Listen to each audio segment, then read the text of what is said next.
She joined our school in 5th grade. At first, I thought maybe we'd become friends.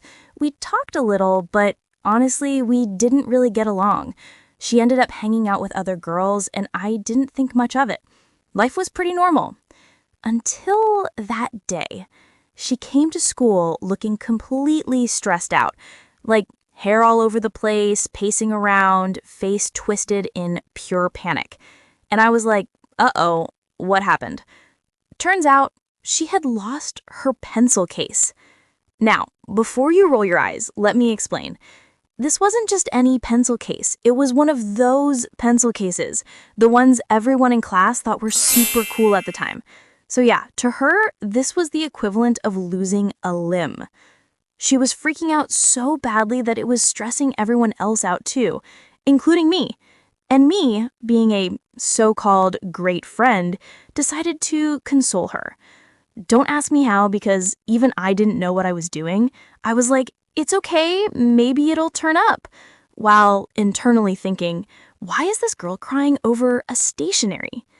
Because listen, little me, or even current me, would never cry for a pencil case. But people are different, right? So I kept my judgment to myself. By the end of the school day, she had cried at least 2 or 3 times. Not like sniffling, no, I'm talking dramatic tears. Her friends tried consoling her too, but it was useless. The next day, for reasons I honestly can't even remember, I ended up going to her house with her. Maybe I thought we'd look for it together, but nope, no luck. Pencil case, still gone. That's when things went from sad to chaotic. We got back to school, and our science teacher noticed her red eyes and tears. We explained what happened, and the teacher just looked at her deadpan and said, "Why are you crying about a pencil case? Search at home. It must be there. All this drama for a pencil case?" And you know what? She sounded harsh, but a little part of me was like, finally, someone said it. But the girl, oh no, she wasn't done. By lunchtime, the crying turned into full-on tantrums. She was bawling her eyes out like the world had ended. And then, out of nowhere, she dropped the bomb. She told us we needed to visit a shaman. Yes, you heard me right, a shaman, for a pencil case.